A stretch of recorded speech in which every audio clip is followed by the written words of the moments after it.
Hi guys, this is Mrs. Cornett, and I'm going to work through some word problems that you will find in section 4.4. Okay, take a look at this first one. It says the net profit of Coach was $735 million in 2010 and $881 million in 2011. Using only this information, write a linear equation that models the net profit P in terms of the year T. And then the second question is predict the net profit for 2002. Okay, let me point out a few key things here. When you see the phrase write an equation or write a linear equation, that means the slope-intercept form y equals mx plus b. Okay, and so in order to do this, we are going to use the point-slope format to help us write an equation of a line. The point-slope format is y minus y1 equals m times x minus x1. So we're going to use that format to get to our answer. So we're given two ordered pairs. The first thing we need to do is actually find the slope. And so this formula is y2 minus y1 over x2 minus x1. So for this particular example, I'm going to read the ordered pairs left to right. So this will be 735 minus 881 over 0 minus 1. And this will be negative 146 over negative 1, which reduces to a slope of positive 146. Next, we're going to use this slope that we just found in either of these ordered pairs. I'm going to use the 0, 735 ordered pair and substitute this information into the point slope format. So here's what it's going to look like. Y minus 735 equals 146 times x minus 0. Well, if I simplify this, it will be y minus 735 equals 146x. One more step is just to add 735 to both sides, and that gives us the equation y equals 146x plus 735. So that's part one of the question. That's our slope-intercept form. So part one of our question is the equation of the line y equals 146x plus 735. But I want to go ahead and switch it to the variables that the word problem asked us to use. The net profit is going to be capital P, which is where our y is. So we're going to say net profit equals 146. T is in years.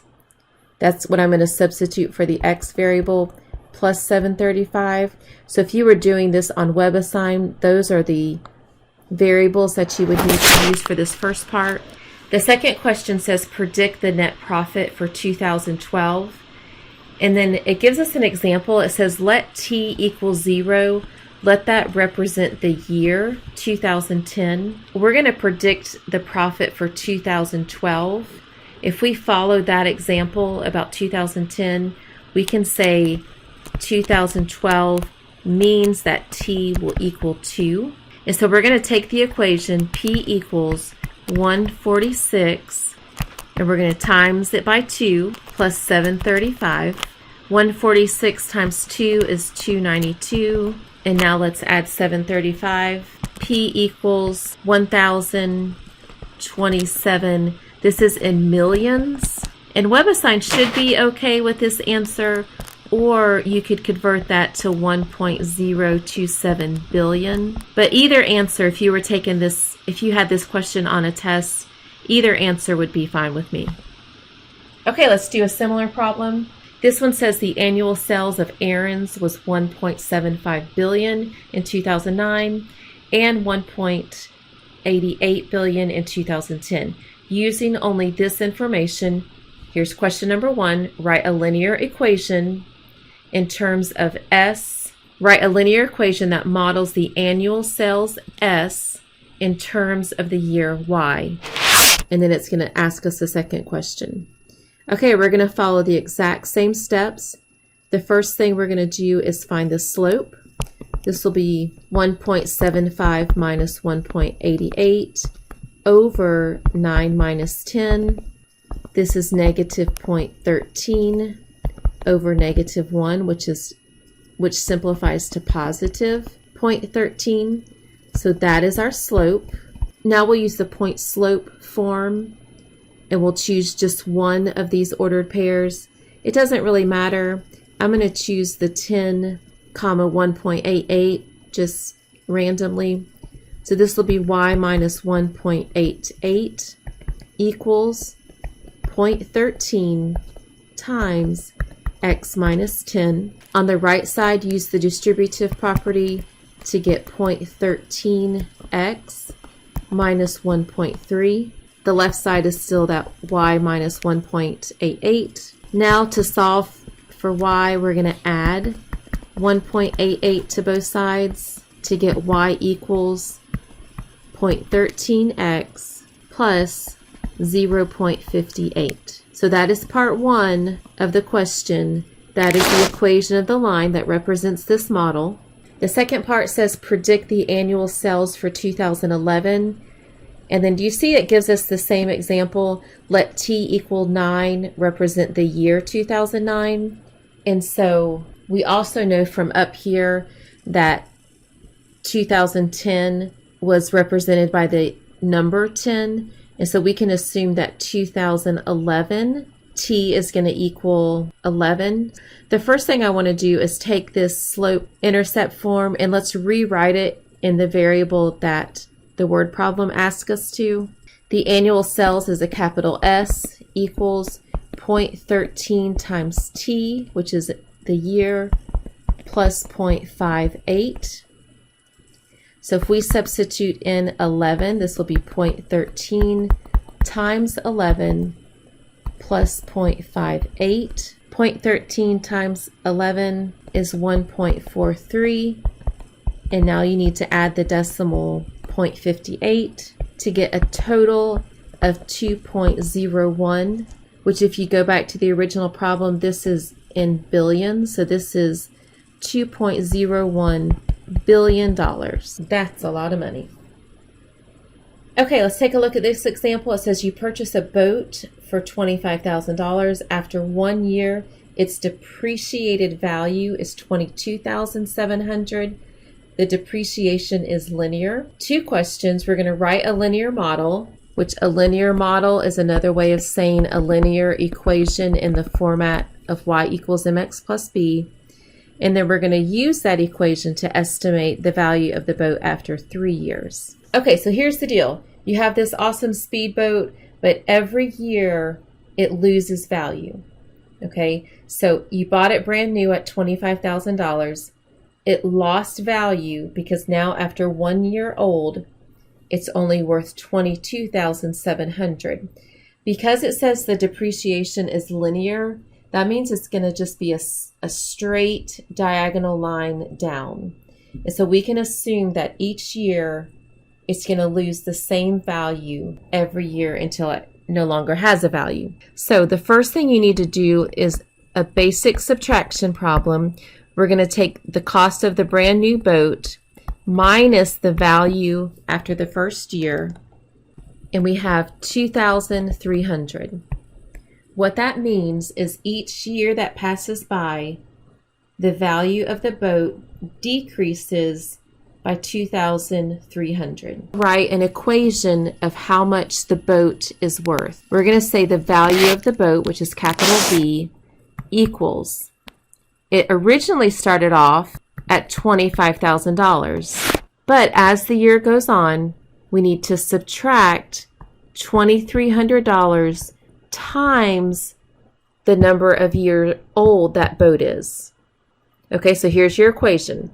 The value is worth $25,000 minus $2,300 for every year old the boat is. That's your answer to part one. Part two asks us to estimate the value of the boat after 3 years. We're going to use this equation and substitute a 3 for the variable t.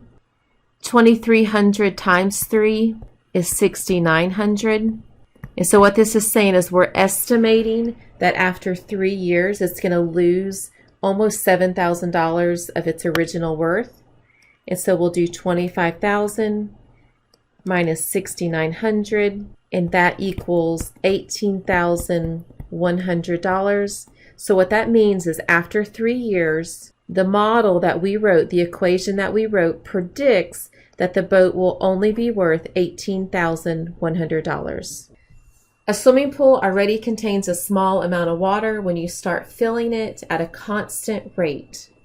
This word constant rate just means your slope. The pool contains 45 gallons of water after 5 minutes and 120 gallons after 30 minutes. Find the average rate of change, that's your slope, and use it to write a linear model. A linear model means equation of a line, which is y equals mx plus b, amount of water in the pool to the time. Okay, so the first thing we're going to do is we are going to identify 2 ordered pairs from this given information.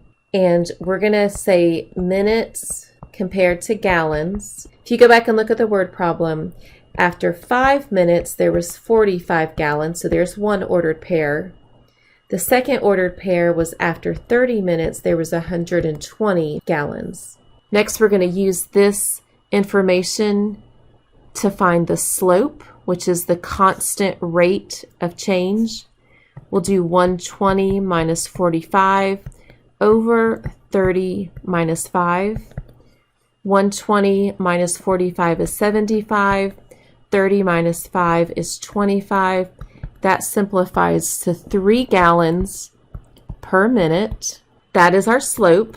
So now we will use the slope and just one of these ordered pairs. It doesn't matter. I'm going to use the smaller order pair, and we're going to use that information in the point slope format. Point slope says y minus 45 equals 3 times x minus 5. The right side, after you use the distributive property, is 3x minus 15. The left side is still y minus 45. Now to solve for y, add 45 to both sides. I've ran out of room. So this will be y equals 3x plus 30. And that is our final answer. All it did is ask us to find the linear model, which we did in slope-intercept form, and to find the rate of change. So we did both of those things, and this question is finished. Okay guys, that is it for this video. I know these word problems can get tricky. Please ask for help. It is okay to ask me for help. It's okay to ask me to work some more of these types of problems. So just let me know if you need any help.